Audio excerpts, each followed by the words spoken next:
Could texting lead to the destruction of mankind? Sounds ridiculous, right? But stay with me for a second. What if this habit of tapping on glass, sending messages, is slowly unraveling our ability to be human?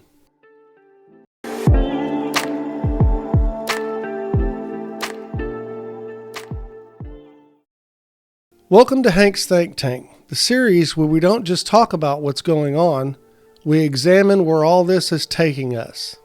Today, the slow extinction of verbal communication and what it means if that trend continues. Could it really mean the end of mankind? Let's take a look. Meet Jason.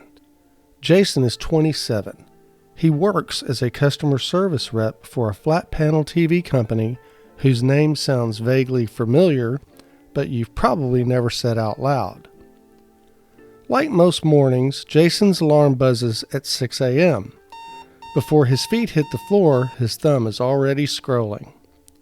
Messages, emails, a few memes, a news headline that might as well be AI generated. On his silent commute, eyes down, he doom scrolls through curated lives and sponsored thoughts. Same faces, different filters.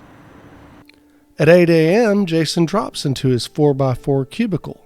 3 monitors blink to life, chat windows stacked in digital rows. His office is empty. There is no phone, no radio, no external stimulus at all, no need. Jason doesn't talk to customers, he chats. Text in, text out. Polite, efficient, and silent, Jason handles each ticket with the emotional detachment of a machine trained to please. No voice inflection, no eye contact, no awkward pauses. Just emojis, quick replies, and links to FAQs. For lunch, Jason walks to the nearest fast food chain. He taps his order into a glowing kiosk, which thanks him with a robotic ding. No cashier, no small talk. He finds a seat surrounded by strangers who don't make eye contact. Just glowing screens casting blue light onto blank faces. He eats in silence. Jason returns to work. It is now 1 p.m., and he hasn't spoken a single word to anyone. Not a coworker, not a stranger, not even himself. And oddly, he doesn't miss it. So what is it about Jason's day that we should be concerned with? Jason isn't failing. He isn't depressed. He isn't antisocial. He's perfectly adapted to a world that no longer requires conversation or connection or even voice. And if this trend continues, Jason won't be the exception. He'll be the blueprint.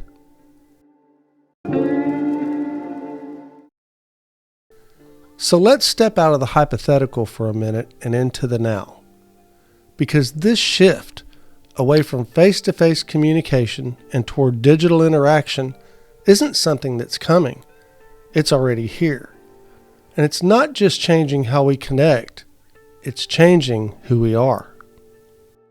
A study from Pew Research shows over 70% of adults under 30 prefer texting over talking on the phone. Among teenagers, only 35% say they talk to their friends in person every day. Compare that to 52% who text daily, and you start to see the trend line. This isn't just a trend, it's a slow erosion. And it's not just affecting how we socialize, it's affecting how we function. Therapists are seeing a rise in clients who struggle with basic social skills, making eye contact, starting conversations, and even ordering coffee. For some, it's anxiety, but for many, it's inexperience. Because when your world fits in a 6-inch screen, you don't build social muscles. You don't learn facial or tonal cues. You don't learn how to read a room. You learn to avoid it. In one UCLA study, researchers found that real conversation lights up parts of the brain responsible for empathy and emotional regulation. Those same parts stay dim during digital communications. Translation: you don't grow what you don't use. If we aren't speaking, we may literally stop developing the parts of the brain that make us human.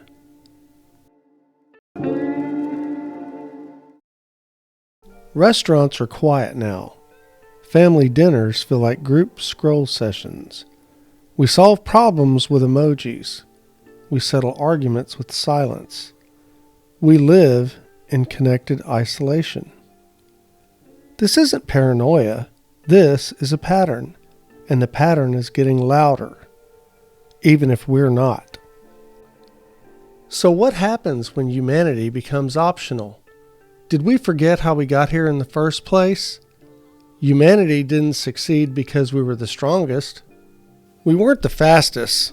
We didn't have claws, fangs, or flight. We had each other. And the only reason we could have each other was communication. It started with grunts, with gestures, but eventually with language. Verbal communication was our first real tool. Before spears, before wheels, before writing. Verbal communication made us human. It allowed small family groups to form tribes. It let us pass on critical knowledge. Where to hunt, what to avoid, how to survive. When one man saw a predator, he didn't just run, he told the others, and that warning saved lives. We coordinated, planned, hunted animals that were larger and faster than us, not because we were better predators, but because we could talk about strategy. Around campfires, we shared stories, myths, and lessons, and those stories became culture, the software of mankind.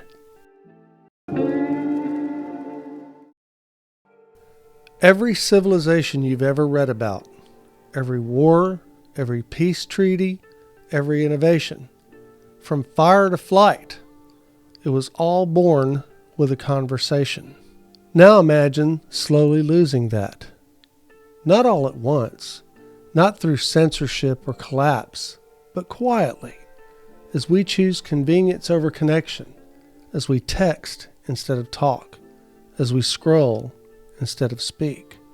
We aren't born human, we become human together, and it's conversation that makes that possible. Lose that and we don't just lose words. We lose empathy, we lose memory, we lose us. So if you think this is just about texting, think again, because the first sign of a civilization in decline is silence.